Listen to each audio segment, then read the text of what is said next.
മേധയുടെ anti dandruff oil ഉപയോഗിക്കേണ്ട വിധമാണ് പറയുന്നത്. വളരെ ശ്രദ്ധയോടുകൂടി കേൾക്കുക, അതുപോലെ തന്നെ ഉപയോഗിക്കുക.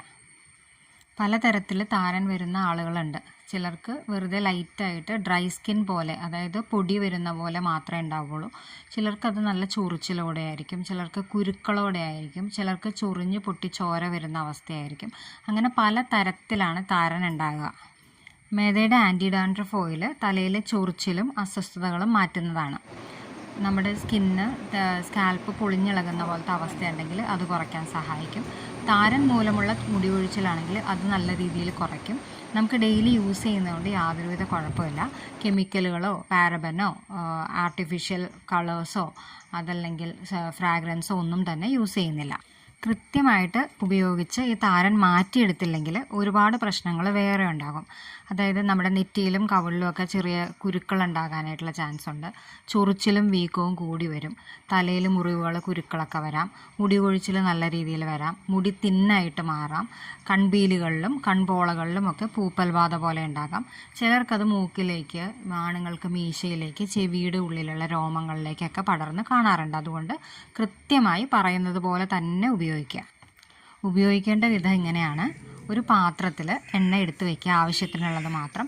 എന്നിട്ട് വിരലിൻ്റെ തുമ്പ് കൊണ്ട് ആ എണ്ണയിൽ മുക്കിയിട്ട് തലയോട്ടിയിൽ മുടി വകഞ്ഞു കൊടുത്തിട്ട് തലയോട്ടിയിൽ നന്നായിട്ട് ഓരോ ഭാഗത്തും തേച്ച് പിടിപ്പിക്കുക.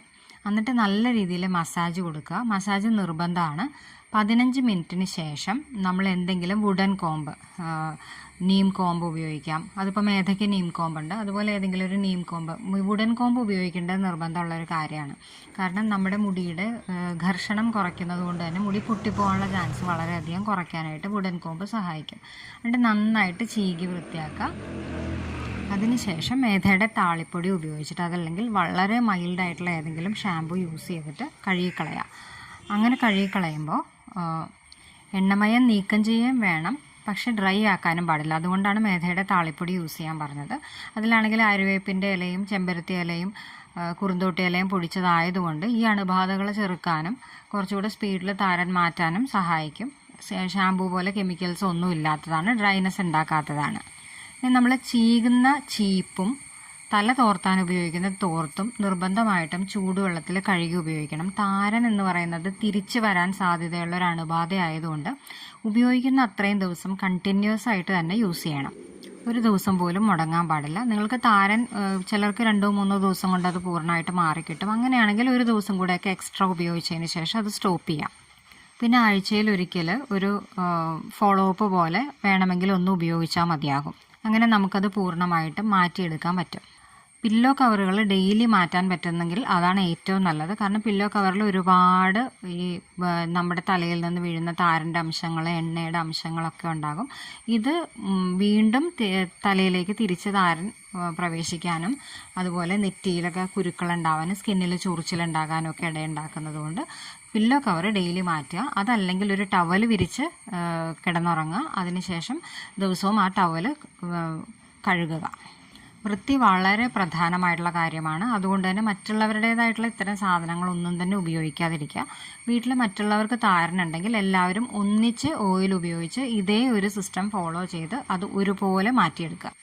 ഇനി ഒരുപാട് കാലമായിട്ട് താരനുണ്ട്, അത് കൂടുതലാണ്, അത് മാറുന്നില്ല, പല മരുന്നുകൾ ഉപയോഗിച്ചു എന്നിട്ടൊന്നും മാറുന്നില്ലാത്ത ആളുകളാണെങ്കിൽ നമ്മൾ മനസ്സിലാക്കേണ്ട ഒരു കാര്യം, നമ്മുടെ പ്രശ്നം സ്കിന്നിൻ്റെ പുറമേ മാത്രമുള്ളതല്ല, ഒരു ഇൻറ്റേർണൽ ഇഷ്യൂ അവിടെ പരിഹരിക്കപ്പെടാതെ കിടക്കുന്നുണ്ടെന്നാണ് മനസ്സിലാക്കേണ്ടത്. അങ്ങനെയുള്ള ആളുകളാണെങ്കിൽ ആദ്യമേ തന്നെ വയറിളക്കുക. നല്ല രീതിയിൽ മരുന്ന് കഴിച്ച് വയറിളക്കുക. കാരണം ശരീരത്തിലെ ഈ മാലിന്യങ്ങളെ നല്ല രീതിയിൽ പുറന്തള്ളുമ്പോൾ മാത്രമാണ് കുടലിൻ്റെ അണുബാധകൾ മാറുമ്പോഴാണ് ശരിക്കും നമുക്ക് താരൻ പെട്ടെന്ന് മാറിയെടുക്കാൻ പറ്റുക. താരൻ മാത്രമല്ല, എല്ലാ സ്കിൻ ഇഷ്യൂസും അങ്ങനെ തന്നെയാണ്. അതുപോലെ ഭക്ഷണത്തിൽ എരിവ്, പുളി, മസാലകൾ, ഉപ്പ് ഇതിൻ്റെ എല്ലാം ഉപയോഗം ഇത്തിരി കുറയ്ക്കുക. പിന്നെ പൊരിച്ച സാധനങ്ങൾ, ബേക്കറി ഐറ്റംസ്, മൈദയുടെ ഐറ്റംസ് അതെല്ലാം കുറയ്ക്കുക. പാലുൽപ്പന്നങ്ങൾ കുറയ്ക്കുക. ഉഴുന്നിൻ്റെ ഉപയോഗം കുറയ്ക്കുക. ഉഴുന്ന് പറ്റുമെങ്കിൽ ഈ താരൻ എത്ര ചികിത്സിച്ചിട്ട് മാറാത്ത ആളുകളാണെങ്കിൽ ഉഴുന്നിൻ്റെ ഉപയോഗം നിർത്തുക. അപ്പം നമുക്ക് നല്ല രീതിയിൽ നമ്മളെ താരന് വേണ്ടി ഉപയോഗിക്കുന്ന മരുന്നുകൾ നല്ല രീതിയിൽ വർക്കാവുകയും ചെയ്യും. പൂർണ്ണമായിട്ടും താരൻ മാറ്റിയെടുക്കാൻ സാധിക്കുകയും കഴിയും. ഇതിനെപ്പറ്റി എന്തെങ്കിലും കൂടുതൽ സംശയങ്ങളുണ്ടെങ്കിലോ എന്തെങ്കിലും കാര്യങ്ങൾ അറിയാനുണ്ടെങ്കിലോ വോയിസ് മെസ്സേജ് ഇട്ടാൽ മതി. ഞാനതിന് റിപ്ലൈ ചെയ്യുന്നതായിരിക്കും.